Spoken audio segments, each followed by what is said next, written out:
Carrie Lucas, a prestigious Forbes writer, blatantly stated, "Americans should not make the mistake of ignoring how aid programs can be abused, and that a non-significant portion of these receiving benefits do exploit the system."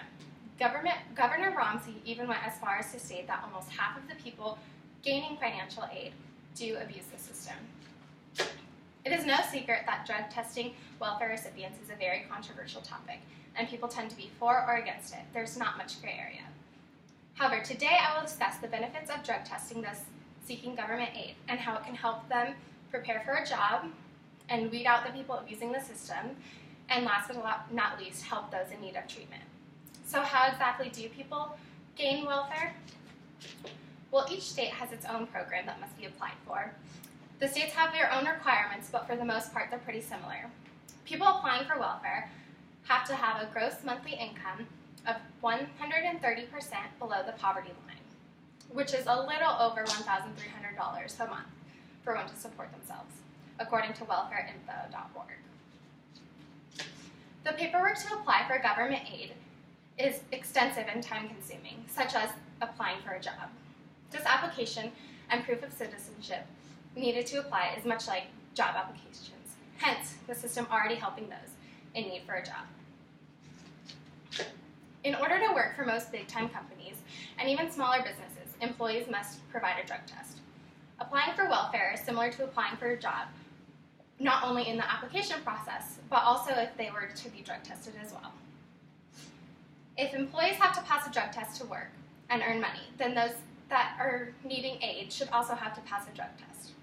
They will be spending the government, to ensure that they will be spending the government's money on the basic needs that welfare was provided for, as opposed to other things, such as drugs. Drug testing all welfare recipients can help to get them in the routine of prioritizing what is important and doing things they may not want to do, like they will while working. I am aware that welfare is needed, and I'm not implying that everyone that collects government aid is abusing the system. However, there are a number of people that do abuse the system and make it worse for those that actually do need the benefits. People that are using drugs are more likely to abuse the system, according to an article written by Stevenson in 2007. It's no secret that people on drugs are willing to go above and beyond to get their next fix. They oftentimes manipulate those closest to them in order to gain money. If drug users are willing to use their loved ones, why would they not use the government's money? Randomly drug testing welfare recipients to help weed those out will help weed out those abusing the system. If all people on welfare are randomly drug tested, it will help to bring light to those that are abusing the system.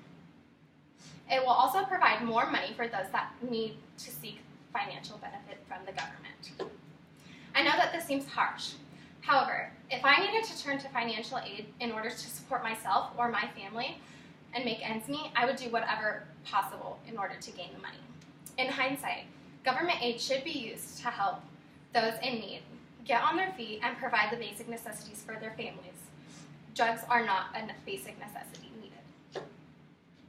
I understand why people are so against drug testing and those in need, and how it can come off as profiling those in poverty as drug addicts and abusers. However, just as it's a privilege to gain employment in the United States, it should be a privilege to gain financial aid from the government. If people are spending their money on drugs and do not have enough to feed their families or themselves, then they are prioritizing wrong, and they should not be allowed to have that privilege. Don't get me wrong, I am not judging those that have addictions and do understand that their mental state is at a different one than ours.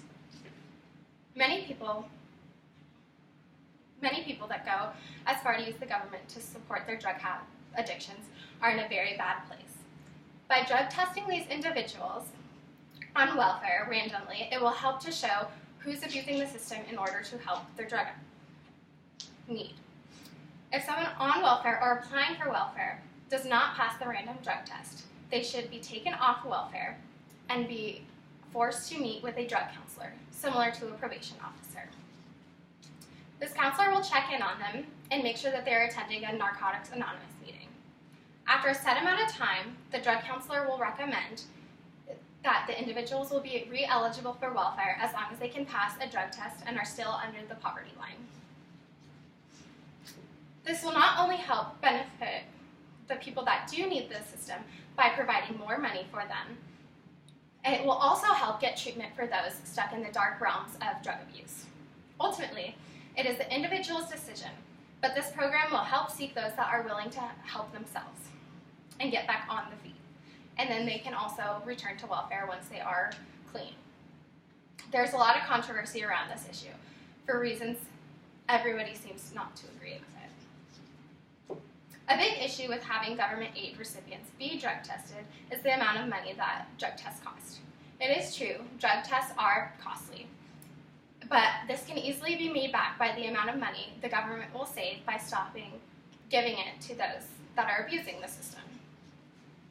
The drug test will bring up costs. However, the individuals that do not pass the drug test will be taken off of welfare, which will save the government that money. Salt Lake City has already put this to the test. Utah, throughout 2012 and 2013, started drug testing the people applying for welfare. However, during this time, only 12 people tested positive. It's true, of the 100 of people that did apply, 12 is a low number. However, those 12 people helped save the government over $350,000, according to Desert News. That $350,000 can be divided up and provided to the people that actually need the help. It can also be used to go to underfunded programs, such as education. Any decision that has to be made, especially political, is usually controversial. People that are applying for welfare are essentially asking the government for free money to support their hard times while they're not able to get to support themselves. This system was made for a reason, and it is needed, and it is benefiting people. However, there are people that abuse the system and use the government-provided money for things other than the basic necessities that it was created for. There must be a checks and balance system. This is why welfare applicants need to be drug tested in order to receive the money. The application process helps people prepare for their jobs, as would the drug test, considering most employers do provide a drug test. Drug testing those on welfare will help disperse the funds to those in need and not to those abusing the systems that are using it to buy drugs and other sorts of things. Not only will it help benefit those that actually need the money, but it will help get those the treatment that they need. When welfare applicants and recipients are drug tested, it will help to boost the economy, give more funds to those in need, and provide treatment to addicts. It is not as costly as everyone assumes. And considering how much it can save the government, this would be a huge benefit for the United States. Thank you.